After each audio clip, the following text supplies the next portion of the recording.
Good morning बाबू। आपने कल पिछले लेसन में जो है आपने अपने दो ध्रुवीयता का अंक चल रहा था और उसमें मैंने आपको सोवियत प्रणाली के बारे में बताया था। आपने सोवियत प्रणाली की जो विशेषताएं हैं, सोवियत प्रणाली की विशेषताओं के बारे में पढ़ा था और आपने देखा कि सोवियत प्रणाली किस प्रकार एक सशक्त शासन प्रणाली थी, यानी कम्युनिस्ट पार्टी ने किस प्रकार जो आपके सोवियत संघ का विकास करने के लिए एक योजना पद्धति का उपयोग किया था, नियोजन की पद्धति को अपनाया था और नियोजित ढंग से विकास किया। और वहाँ का प्रत्येक क्षेत्र, दूर दराज का प्रत्येक क्षेत्र यातायात की सुविधाओं से जुड़ा हुआ था। यातायात की सुविधाएं भी जो आपके सुव्यवस्थित थी और एक तरह से विशाल प्रणाली के द्वारा जुड़ी हुई थी, यानी कि छोटे छोटे शहर आपस में जुड़े हुए हैं, बाकी बड़े शहरों से कटे हुए हैं, ऐसा नहीं था। छोटे से लेकर बड़े तक का शहर और ठेठ ग्रामीण तक का क्षेत्र जो है यातायात की प्रणाली से वहाँ पर जुड़ा हुआ था।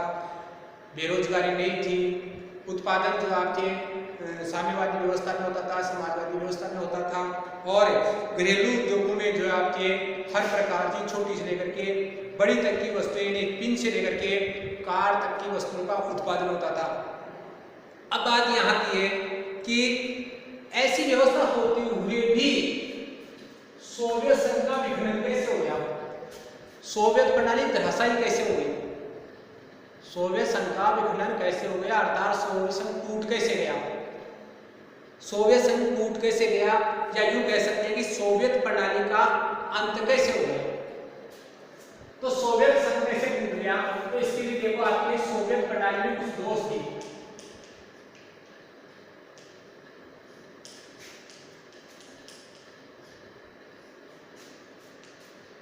दोष, सोवियत प्रणाली में कुछ दोष थे, उन दोषों के कारण सोवियत संघ टूट गया या सोवियत जो प्रणाली थी वो लड़खड़ा गई और अंत में वहां की आर्थिक व्यवस्था या आर्थिक विकास अवरुद्ध हो गया, रुक गया और इसी के कारण जो आपके सोवियत संघ या सोवियत प्रणाली टूट गई।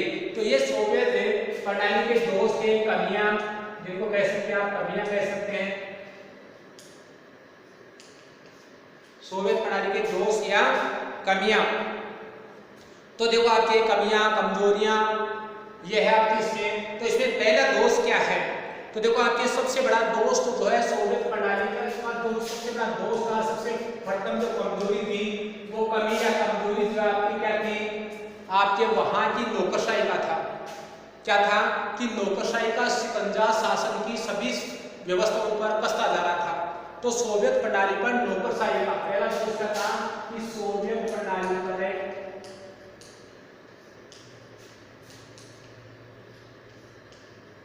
नौकरशाही का शिकंजा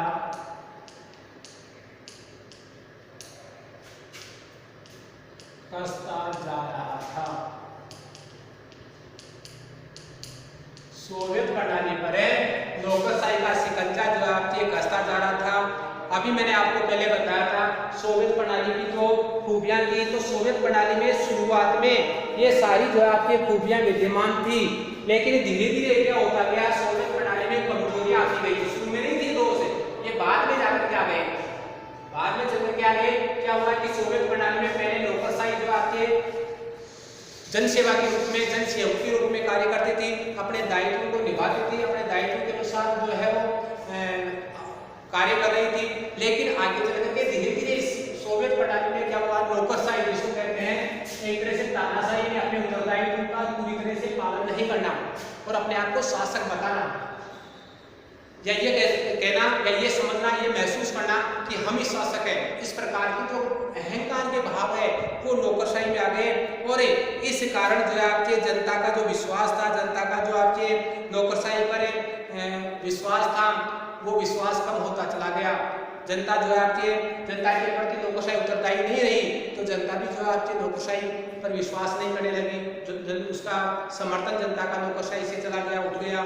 दूसरी बात देखो आपके कि ये प्रणाली सत्तावादी होती गई। दूसरी बात आपकी कौन सी, सोवियत प्रणाली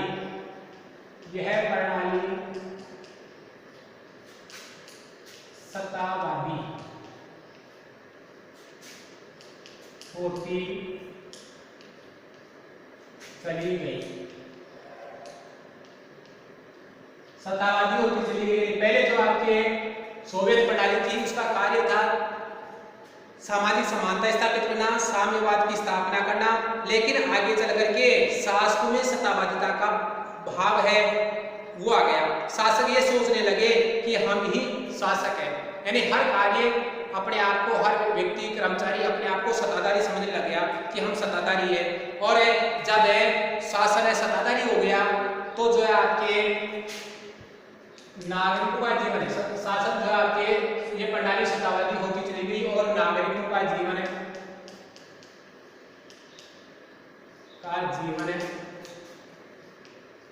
कठिन हो गया। जीवन क्या हो गया? कठिन हो गया या कठिन होता चला गया। जीवन कठिन होता चला गया, नागरिकों का जीवन भी कठिन होता चला गया, क्योंकि नागरिकों के जीवन में जो भारतीय सोवियत प्रणाली सहयोग करी थी वो सहयोग को सत्तावादी हो गई।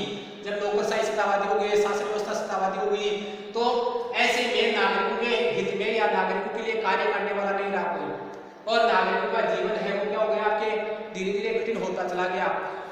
तीसरा जो दोष है आपके लोकतंत्र और अभिव्यक्ति की आजादी नहीं रही। यहाँ पर क्या हुआ? तीसरा आपके सोवियत प्रणाली का दोष क्या है कि पहले लोगों को लोकतांत्रिक व्यवस्थाएं मिलती थी, अभिव्यक्ति की स्वतंत्रता थी, लेकिन अब जो आपके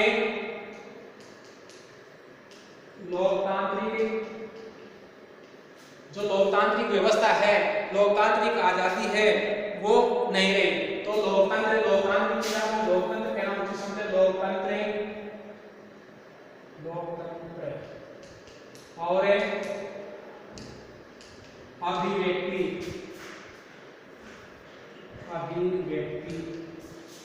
अभिव्यक्ति नहीं बोलने की, अपने विचारों को प्रकट करने की, तो लोकतंत्र और अभिव्यक्ति की स्वतंत्रता नहीं रही।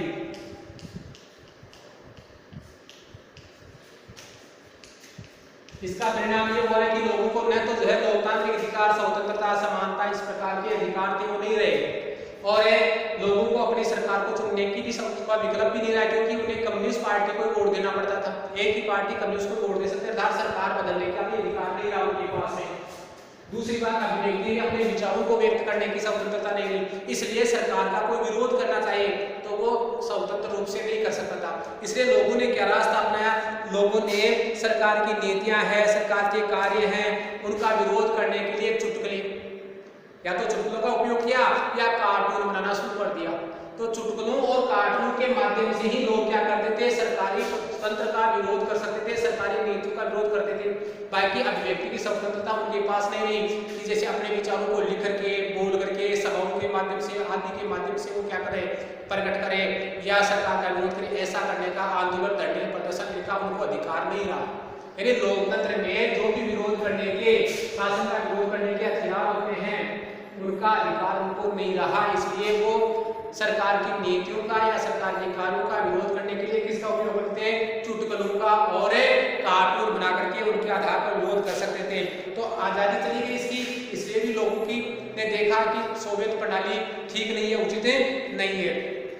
इसके बाद में देखें तो हम ये भी पाते हैं कि धीरे धीरे सोवियत संघ की जो संस्थाएं थी, उन संस्थाओं में सुधार की आवश्यकता थी।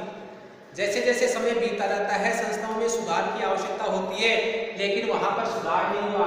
तो जब आपके अगला कमजोरी क्या थी? आपके सोवियत संघ की अनेक संस्थाओं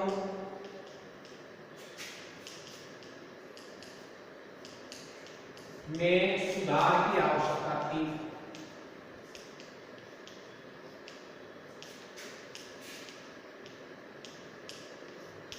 लेकिन सुधार नहीं हो रहा था, सरकार उनमें कोई सुधार नहीं कर रही थी, जबकि क्या थी? सुधार की आवश्यकता थी, सुधार की जरूरत थी। अपने अनेक संस्थाओं में, चाहे प्रशासनिक संस्थाएं हो, चाहे सार्वजनिक संस्थाएं हो, उन संस्थाओं में सुधार की आवश्यकता थी, लेकिन सरकार सुधार नहीं कर रही थी। तो जनता चाहती थी कि इन संस्थाओं में सुधार होना चाहिए। इस कारण से भी जो है सोवियत प्रणाली के प्रति जो जनता का समर्थन था वो कम हो गया। इसके बाद में देखो आपके सोवियत संघ में कम्युनिस्ट पार्टी का शासन था और ये दल जनता के प्रति जवाबदेही था। पांचवी जो कमजोरी थी इसकी कि यहाँ पर कम्युनिस्ट पार्टी का शासन था, पार्टी का शासन था और यह दल अब जनता के प्रति उत्तरदायी रहा, जनता के प्रति जवाबदेही रहा।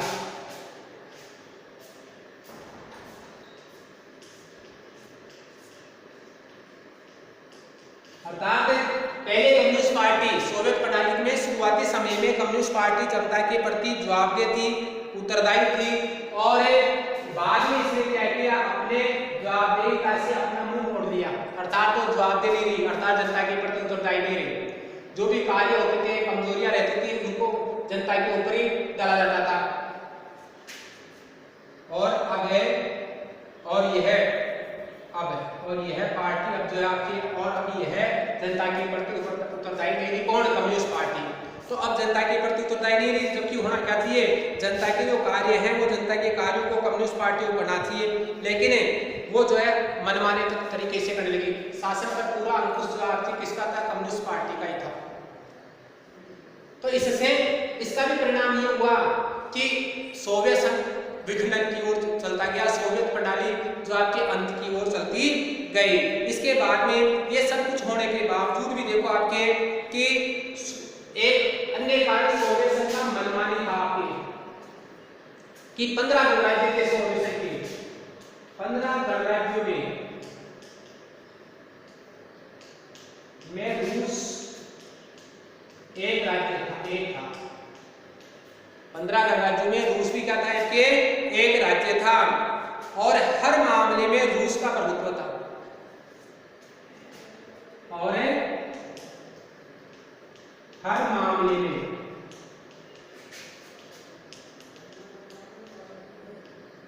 रूस का प्रभुत्व था। कहने का मतलब सोवियत प्रणाली में जो रूस था वो रूस अपने अन्य 14 गणराज्यों को साथ लेकर के नहीं चल रहा था। उन 14 राज्यों पर अपनी मनमानी थोप रहा था। मनमानी थोपने का परिणाम ये हुआ है कि ये 14 गणराज्य शेष है, रूस सही थे ये 15, तो ये 15 गणराज्य में रूस जो आपके एक प्रमुख था और वो ही क्या कर रहा था कि हर मामले में प्रभुत्व बनाए हुए था, अपने जो भी निर्णय है वो ही लेता था 14 राज्यों के लिए। इसका मतलब ये हुआ है कि जो अन्य 14 राज्य थे उन्होंने उनके दिमाग में या उनमें ये समझ उत्पन्न हो गई कि हम दंभित है, उपेक्षित है, हमारी रूस उपेक्षा कर रहा है, हमारे को रूस क्या कर रहा है? दबा रहा है। ये भाव भी उनमें घर कर गया। इसके बावजूद भी देखो आपके अगला क्या था कि सोवियत संघ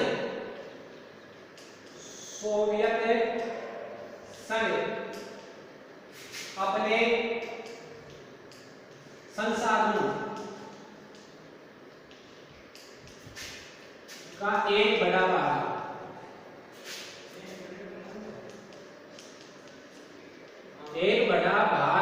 हथियारों पर खर्च करता था।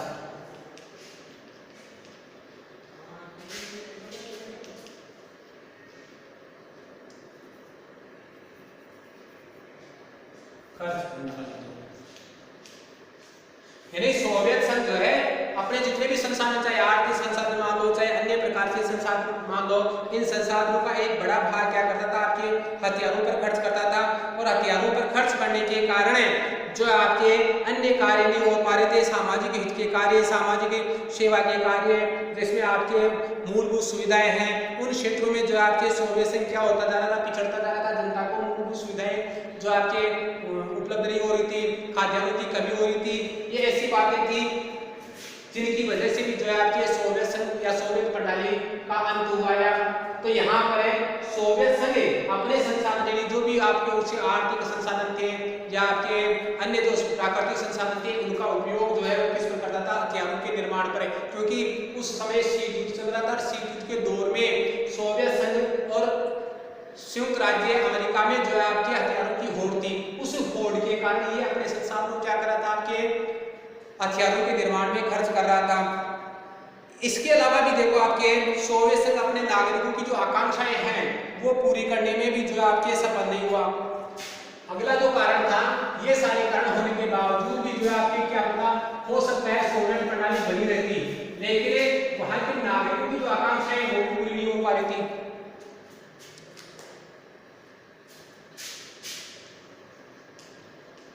सोवियत संघ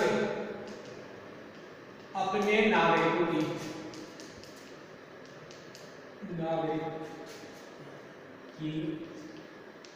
आकांक्षाएं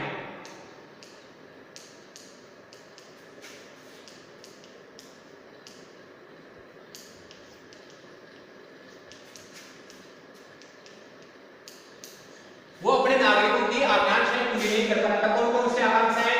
राजनीतिक और आर्थिक। ये जो आकांक्षाएं थी आर्थिक क्षेत्र में या राजनीतिक क्षेत्र में, ये आकांक्षाएं जो है सोवियत संघ नागरिकों की पूरी नहीं कर पा रहा था। जब लोगों की आकांक्षाएं पूरी नहीं होती है तो लोगों का विश्वास होता है, लोगों का जो उस प्रणाली से इच्छाएं होती है वो धूमिल हो जाती है और लोग उस प्रणाली का जो है आपके समर्थन नहीं करते। तो सोवियत संघ के पास साथ भी यही हुआ, सोवियत प्रणाली के साथ में भी यही हुआ कि लोगों की आकांक्षाएं पूरी नहीं हुई, तो सोवियत संघ की जनता में जो है आपके सोवियत प्रणाली के प्रति विश्वास नहीं रहा और सोवियत जनता का सोवियत प्रणाली से विश्वास उठने का परिणाम ये था कि सोवियत प्रणाली जो आपके तहस नहस हो गई। इसके बावजूद देखो आपके कि 1979 में अफगानिस्तान में सोवियत संघ ने हस्तक्षेप किया। तो कब किया? 1979 में। एक कभी यदि रही कि आपके 1979 में सोवियत संघ ने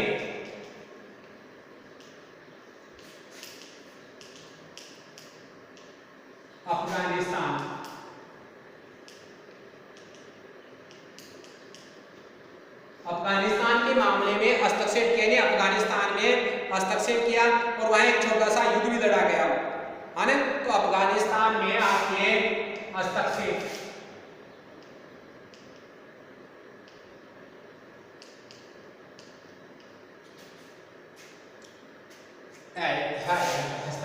हस्तक्षेप तो आपके सोवियत संघ ने अफगानिस्तान में हस्तक्षेप किया, उसके कारण एक छोटा सा युद्ध भी हुआ। उस युद्ध के कारण जो आपके सोवियत प्रणाली की जो आर्थिक व्यवस्था है और भी खराब हो गई, आर्थिक प्रणाली और भी खराब हो गई और इस प्रणाली के और भी खराब होने से सोवियत जो व्यवस्था है वो लड़खड़ा गई और अंत में ये ठहर सी गई। तो एक कारण ये भी रहा कि इसके अलावा देखो आपके यहाँ पर सोवियत प्रणाली के पास में धीरे धीरे क्या हो गया, आपके खाद्यान्नों की कमी हो गई। किसकी कमी हो गई? उपभोक्ता वस्तु या खाद्यान्नों की, उपभोक्ता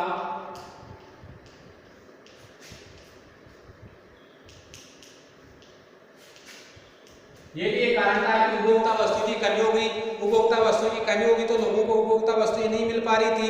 तो ये ऐसे कारण थे सब जिन कारणों से आपके सोवियत प्रणाली क्या हुई, आपके टूटे गई।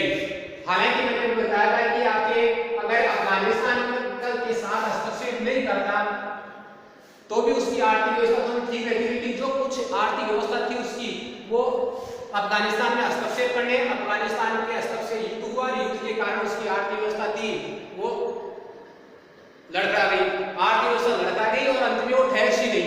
इसका परिणाम ये हुआ कि वो अपने आर्थिक जो कार्य थे, उद्देश्य थे, उपभोक्ता की वस्तुएं हैं, उनको जो है उनकी पूर्ति करने में असमर्थ हो गया। तो ऐसे कारण थे जिनसे आपके सोवियत प्रणाली जो आपके लड़खड़ा गई और अंत में रुके।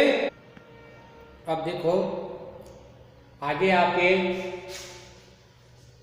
मिखाइल गोर्बाचेव, मिखाइल गोर्बाचेव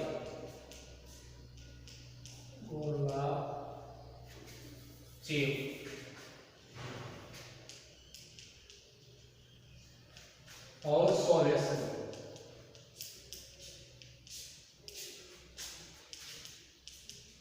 हुआ क्या कि आपके 1980 के दशक में 1980 के दशक के मध्य में अर्थात आपके 1985 में सोवियत संघ में चुनाव हुए और उन चुनावों में कम्युनिस्ट पार्टी का जो सचिव है वो गोर्बाचेव जीत करके सचिव बना। मिखाइल गोर्बाचेव जो है आपके क्या बना, वहां का सचिव बना। गोर्बाचेव ने क्या किया कि जो सोवियत संघ की स्थिति थी, जो पीछे भी देखा कि सोवियत प्रणाली में कमजोरियां आ रही थी, उन कमजोरियों को दूर करने का उपाय सोचा उसने। और उसने देखा कि सोवियत प्रणाली में सुधार होने चाहिए और ये सुधार करने के लिए उसने 3 उपाय सोचे, 3 नीतियां अपनाने पर विचार किया। जनता के सामने चुनाव में भी ये 3 नीतियां रखी। पहली नीति तो क्या थी? पहली नीति तो ये थी कि सोवियत संघ जो आपके पश्चिमी देशों के साथ संबंध बनाएगा। पहली नीति तो क्या बनाई उसने नीतियों में सुधार किया। इसने मिखाइल गोर्बाचेव ने पहली नीति तो क्या बताई कि पश्चिमी देशों के साथ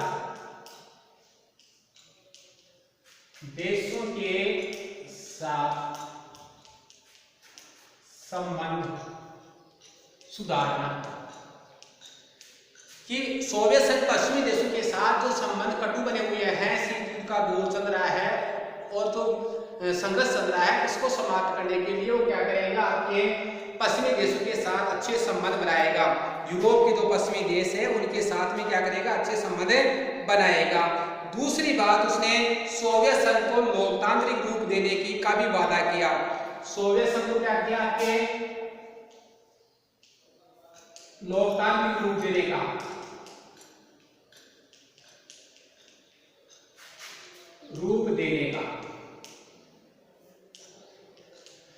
सोवियत संघ को लोकतांत्रिक रूप देने का भी जो है उसने क्या किया, आपके वादा किया। साथ साथ में उसने कहा कि सोवियत संघ जो है आपके क्या करेगा, आपके प्रौद्योगिकी में सुधार करने की बात की गई। सूचना और प्रौद्योगिकी में, सूचना और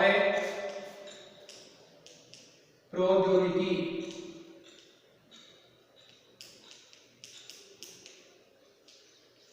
में सुधार,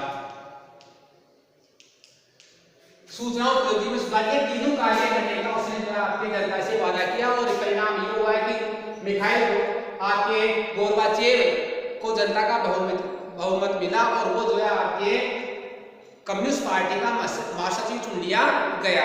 ये चुनने के बाद में जो है उसने अपने वादों को पूरा करने के लिए उसने पश्चिमी देशों के साथ संबंध में सुधार करना, लोकतंत्र के शासन को लोकतांत्रिक रूप देना, यानी सोवियत जो प्रणाली है उसमें सुधार करके और उस प्रणाली को लोकतांत्रिक बनाना, सूचना और प्रौद्योगिकी में सुधार करके सूचना और प्रौद्योगिकी तंत्र को जो आपके पश्चिमी देशों यानी जो आपके अमेरिका जो संयुक्त राज्य अमेरिका था, अमेरिका के बराबर लाना, ये चीजें जो है वो करना उसने शुरू कर दिया। तो उसके जो ये प्रयास थे, वो प्रयास जो है आपके क्या हो रहे थे, सोवियत प्रणाली में सुधार ला रहे थे। लेकिन अगर देखा जाए तो मिखाइल गोर्बाचेव जो आपके सुधार कर रहा था, लेकिन इन सुधारों का जो है आपके धीरे धीरे विरोध होना शुरू हो गया। सुधारों का धीरे धीरे आपके विरोध होना शुरू हो गया। अब आश्चर्य ये होता है कि जब सुधार हो रहे हैं, मिखाइल गोर्बाचेव जो आपके सोवियत प्रणाली में सुधार कर रहे हैं, तो फिर विरोध क्यों हुआ? तो देखो आपके विरोध इसलिए हुआ कि जो जनता थी वो जनता ये चाहती थी कि ज्यादा से ज्यादा सुधार होने चाहिए, ज्यादा से ज्यादा सुधार होने चाहिए। जबकि गोर्बाचेव जो सुधार कर रहा था, उन सुधारों का परिणाम जनता की आकांक्षाओं को पूरा नहीं कर पाया। जनता की जितने सुधार हो रहे थे उनसे ज्यादा जनता की आकांक्षाएं बढ़ गई और जनता की आकांक्षाएं बढ़ने से जनता का गोर्बाचेव से विश्वास उठ गया, यानी जनता का समर्थन नहीं रहा गोर्बाचेव के प्रति। जनता देखने लगी कि गोर्बाचेव बहुत धीमी गति से सुधार कर रहा है और उसे तेजी से करना चाहिए। दूसरी ओर देखा जाए तो कम्युनिस्ट पार्टी जो मिखाइल गोर्बाचेव का समर्थन किया था, सचिव अपनी पार्टी बनाया था, कम्युनिस्ट पार्टी के सदस्य ये चाहते थे कि मिखाइल गोर्बाचेव को जो है सुधार नहीं करने चाहिए, मिखाइल गोर्बाचेव को सुधार नहीं करने चाहिए। तो इस प्रकार से उनका भी जो आपके समर्थन चला गया। रही बात यहाँ पर है कि जिस समय मिखाइल गोर्बाचेव सुधार कर रहे थे उस समय ही जब जनता की आकांक्षाएं बढ़ गई तो जनता जो आपके यूरोप, पूर्व यूरोप के जो देश थे, सोवियत संघ के अलावा उसके खेमे के गुट के जो देश थे, उन गुट के देशों ने विरोध करना शुरू कर दिया। विरोध किसके विरुद्ध? रूस के नियंत्रण के विरुद्ध, कि वो रूसी नियंत्रण में नहीं रहना चाहते हैं। इस रूप में उन्होंने विरोध करना शुरू कर दिया। परिणाम उन राज्यों में जो आपके साम्यवादी सरकारें थी वो धीरे धीरे गिर गई। इस प्रकार के 8 ऐसे राज्य थे पूर्वी यूरोप के जो सोवियत खेमे के थे, और सोवियत खेमे के होते हुए उन्होंने अपनी साम्यवादी सरकार का विरोध किया और धीरे धीरे वहां पर जो आपके सरकारें बदल गई और वो जो है सोवियत खेमे से अलग हो गए। अब देखो ऐसा क्यों हुआ, वहां पर जो है जनता का विरोध क्यों हुआ? वहां पर सरकार ने या जो है प्रशासन ने सुधार नहीं किया, बल्कि वहां पर जनता क्या करना चाहती थी? इस व्यवस्था को बदलना चाहती थी। तो जनता ने ही वहां पर आंदोलन किया, जनता ही वहां जो है व्यवस्था को बदलना चाह रही थी। अब वहां पर जनता के बदलने से सरकार बदल गई। तो ऐसा क्यों हुआ? क्योंकि गोर्बाचेव ने जब ऐसी गड़बड़ी इन 8 राज्यों में हुई, जनता का विरोध होना, सरकार को बदलना, तो ये गड़बड़ियां हुई तो उनकी मिखाइल गोर्बाचेव ने अनदेखी कर दी।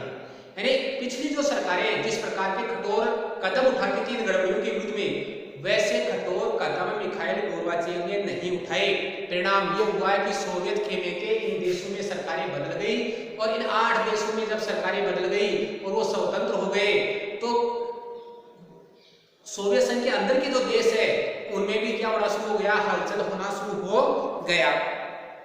तो जैसे जैसे बाहर जो आपके गड़बड़ियां हो रही थी, वैसे वैसे सोवियत संघ के अंदर भी गड़बड़ियां होना शुरू हो गई। इसका परिणाम ये हुआ कि गोर्बाचेव देश के अंदर आर्थिक, राजनीतिक और लोकतांत्रिक जो नीतियां चला रहे थे, इन सुधारों और नीतियों का कम्युनिस्ट पार्टी के नेताओं ने भी विरोध करना शुरू कर दिया। क्योंकि कम्युनिस्ट पार्टी के नेताओं ने देखा कि गोर्बाचेव की जो नीतियां हैं उनसे संघ के जो अन्य देश है वो क्या होते जा रहे हैं? सोवियत संघ के खेमे से दूर होते जा रहे हैं। परिणाम ये हुआ कि गोर्बाचेव का जनता की ओर से भी और अपनी पार्टी की ओर से भी, दोनों ओर से बहुमत जाता रहा, समर्थन जाता रहा। इसके अलावा 1991 में आपके एक तख्ता पलट हुआ। कहां पर है? रूस में तख्ता पलट हुआ। तख्ता पलट में कम्युनिस्ट पार्टी के जो गर्मपंथी थे, गर्मपंथी नरमपंथी दो समूह होते हैं लोगों के विचारों के आधार पर। गर्मपंथी तुरंत परिवर्तन करना चाहते हैं, वो आपके उग्रवादी होते हैं, एक तरह से अपने विचारों के उग्र होते हैं। वो जो विचार है आपकी पुरानी परंपरा है उसको वैसे ही बनाए रखना चाहते हैं। नरमपंथी होते हैं, वो विचारों में थोड़े नरम होते हैं, आवश्यक परिवर्तन को स्वीकार करते हैं। तो यहाँ पर जो आपके कम्युनिस्ट पार्टी से जुड़े हुए जो गर्मपंथी थे उन्होंने क्या किया था? इस तख्ता पलट को बढ़ावा दिया था, तख्ता पलट को जो है आपके पूरा किया था, इसमें भागीदारी निभाई थी। तब जनता को स्वतंत्रता का स्वाद। लेकिन जब ये तख्ता पलट हुआ तब जनता के मिखाइल गोर्बाचेव द्वारा जो आपके लोकतंत्र में ढील दी गई, शासन में लोकतांत्रिक रूप दिया गया, उसे का स्वाद देने की उनका अनुभव जनता को हो चुका था। और जनता ने ये महसूस कर लिया था कि लोकतांत्रिक व्यवस्था में जनता को कितने अधिकार होते हैं, और जो पुरानी तानाशाही व्यवस्था थी कम्युनिस्ट पार्टी की, उससे जनता को कितनी कठिनाइयां थी। तो जनता ने क्या कर लिया था? आपके लोकतांत्रिक सुधारों का स्वाद चख लिया था, स्वतंत्रता का स्वाद चख लिया था, और वे कम्युनिस्ट पार्टी के पुराना जो शासन था उस शासन में वापस नहीं जाना चाहते थे।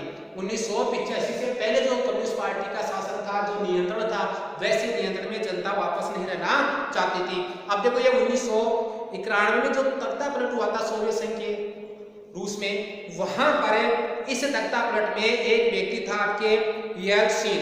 इस येल्त्सिन ने तख्ता पलट कर महत्वपूर्ण भूमिका निभाई थी, और महत्वपूर्ण भूमिका निभाने से वो एक नायक के रूप में जनता के सामने था। परिणाम ये हुआ कि जब चुनाव हुए तो रूस की जनता ने येल्त्सिन को क्या किया? अपना शासक नियुक्त कर लिया, राष्ट्रपति बन गया वहां का। और राष्ट्रपति बनने के बाद में येल्त्सिन ने इस संघात्मक व्यवस्था को, जो रूसी संघीय व्यवस्था को स्वीकार करने से इनकार कर दिया। परिणाम यह हुआ कि सोवियत संघ के 3 गणराज्य कौन से कितने गणराज्य? 3 गणराज्य जो 1991 के दिसंबर में, एक तो येल्सिन के नेतृत्व में सोवियत संघ के 3 गणराज्य कौन कौन से? एक तो रूस, एक आपके यूक्रेन और एक बेलारूस। रूस, यूक्रेन, बेलारूस, ये 3 गणराज्य जो है आपके सोवियत संघ की सदस्यता मानने से इन्होंने इनकार कर दिया और उन्होंने सोवियत संघ की समाप्ति की घोषणा कर दी। इस प्रकार जो है सोवियत संघ क्या हो गया? आपके टूट गया। और इन तीनों ने कौन कौन से देश? रूस, यूक्रेन और बेलारूस, इन तीनों राज्यों ने कम्युनिस्ट पार्टी को प्रतिबंध कर दिया कि कम्युनिस्ट पार्टी प्रतिबंधित कर दिया कि राज्य में कम्युनिस्ट पार्टी नहीं होगी, ऐसी व्यवस्था कर दी। परिणाम ये हुआ कि वहां पर लोकतंत्र की स्थापना हो गई और साम्यवादी व्यवस्था समाप्त हो गई। अब देखो आपके परिवर्तित जो आपके सोवियत गणराज्य था उसने क्या किया? परिवर्तित कौन सा? येल्सिन के नेतृत्व में, येल्सिन के नेतृत्व में जो आपके रूस बना और उसने जो आपके संगठन को स्वीकार करने से इनकार कर दिया, रूसी जो संघ था उसको स्वीकार करने से इनकार कर दिया। तो इस प्रकार रूस क्या हो गया? आपके स्वतंत्र राज्य बन गया। इस स्वतंत्र रूस राज्य ने क्या किया? आपके साम्यवादी व्यवस्था और कम्युनिस्ट पार्टी को प्रतिबंधित कर दिया और पूंजीवादी व्यवस्था और लोकतंत्र को क्या कर लिया? अपना आधार बना लिया, अपना लिया। इस प्रकार साम्यवादी व्यवस्था जो है 1991 में क्या हो गई? यहाँ से समाप्त हो गई। कहने का मतलब ये हुआ कि 1991 में ये सिद्ध हो गया कि साम्यवाद पराजित व्यवस्था है, साम्यवादी व्यवस्था जो है आपके नहीं चल सकती। जैसे मैंने बताया था कि समाज के विकास के लिए किस व्यवस्था को अपनाया जाए। शीत युद्ध में प्रश्न ये था, एक विचारधारा का जो है संघर्ष था शीत युद्ध, जिसमें मैंने बताया था कि सामाजिक व्यवस्था को बनाने, समाज का संचालन करने के लिए किस प्रकार की विचारधारा को अपनाया जाए, पूंजीवाद श्रेष्ठ है या साम्यवाद श्रेष्ठ है। तो 1991 में जैसे ही रूस ने आपके लोकतंत्र और पूंजीवाद को अपनाया तो ये सिद्ध हो गया कि एक सामाजिक व्यवस्था को निर्मित करने और सामाजिक व्यवस्था को संचालित करने, एक राजनीतिक व्यवस्था को बनाए रखने, राजनीतिक व्यवस्था को सुचारू रूप से चलाने के लिए एक जो महत्वपूर्ण विचारधारा है वो आपकी पूंजीवाद है और पूंजीवाद विजयी हुआ। इस प्रकार साम्यवाद का अंत हो गया, पूंजीवाद जो आपकी विजयी हुआ। हालांकि कई देशों में अभी भी जैसे आपके चीन में कम्युनिस्ट पार्टी है, साम्यवादी व्यवस्था है, लेकिन ये तय हो गया कि विचारधाराओं की में श्रेष्ठ विचारधारा पूंजीवाद है, ये जो है इससे तय हो गया। इसके बाद में देखो आपके जो साम्यवादी सोवियत गणराज्य था उसके विघटन की घोषणा और स्वतंत्र जो आपके राज्य हैं उन्हें राज्यों का एक संगठन बनाया गया जिसे राष्ट्रकुल कहते हैं। जिसे क्या कहते हैं? राष्ट्रकुल, अर्थात कॉमनवेल्थ ऑफ इंडिपेंडेंट स्टेट्स, राष्ट्रकुल का गठन किया गया। अब बात यहाँ पर आती है कि पहले विचार यह था कि सोवियत खेमे में जो पूर्वी एशिया के देश है वो सोवियत संघ से अलग हो जाएंगे, लेकिन ऐसा नहीं हुआ। हुआ क्या कि जो सोवियत खेमे में यूरोप के देश थे, रूस, यूक्रेन, बेलारूस, इन्होंने क्या किया कि संघ का विरोध किया और वो ही अलग हुई। तो अब यहाँ पर प्रश्न उठा कि जो एशिया के महाद्वीप के जो देश है, मध्य एशिया के देश है जो सोवियत खेमे से जुड़े हुए हैं, उनके लिए क्या किया जाए। क्योंकि सोवियत खेमे के जो देश थे जब वो अलग अलग स्वतंत्र हो गए तो उन्होंने एक संगठन बना लिया, राष्ट्रकुल। तो इन देशों के लिए क्या किया गया? इन देशों के लिए सोचा गया कि यूरोप जो मध्य एशिया के देश है उनको भी क्या किया जाए? राष्ट्रकुल का सदस्य देश बनाया जाए, संस्थापक देश बनाया जाए। तो इन देशों को भी जो है आपके क्या किया गया? राष्ट्रकुल के सदस्य देशों के रूप में या संस्थापक देशों के रूप में जो है इनको स्थान दिया गया। और इसके बाद में ये जो देश थे इन्होंने जो आपके क्या किया? धीरे धीरे सोवियत संघ की सदस्यता ग्रहण कर ली, आपके पूंजीवादी व्यवस्था को ग्रहण कर लिया, आपके अन्य जो अंतर्राष्ट्रीय संस्थाएं थी उनसे जुड़ गई।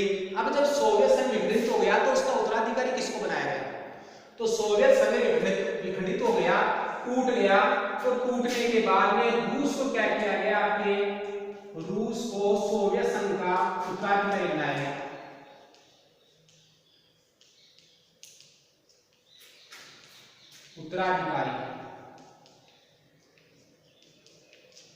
उत्तराधिकारी जो है आपके सोवियत संघ का रूस को बनाया गया। कहने का मतलब है सोवियत संघ जो है आपके संयुक्त राष्ट्र संघ की सुरक्षा परिषद का स्थायी सदस्य था। तो स्थायी सदस्यता किसको मिली? रूस को मिली। स्थायी सदस्यता रूस को मिली। सोवियत संघ के रहते हुए विश्व से जो भी समझौते हुए थे विश्व के अन्य देशों से, उन समझौतों को निभाने का दायित्व भी किसको दिया गया? रूस को दिया गया। इस प्रकार जो आपके परमाणु शक्ति संपन्न देशों में भी जो है रूस को ही परमाणु शक्ति संपन्न माना गया। सोवियत संघ परमाणु शक्ति संपन्न था, लेकिन इसके जो 14 अन्य देश थे उनको परमाणु शक्ति संपन्न नहीं माना गया, केवल रूस को ही जो है परमाणु शक्ति संपन्न राष्ट्र माना गया। इस प्रकार जो आपके रूस आपके सोवियत संघ का उत्तराधिकारी बना। आगे चल करके अमेरिका के साथ रूस ने जो आपके अनेक समझौते किए, अनेक संधियां की, किसके लिए? परमाणु निशस्त्रीकरण के लिए। और परमाणु निशस्त्रीकरण की दिशा में जो आपके इन्होंने कदम उठाए और अनेक बार जो है रूस और अमेरिका के साथ में रूस की अनेक बार बैठकें हुई और बैठकों में जो है आपके एक सकारात्मक नीति की ओर बढ़ने का जो आपके निर्णय किया गया।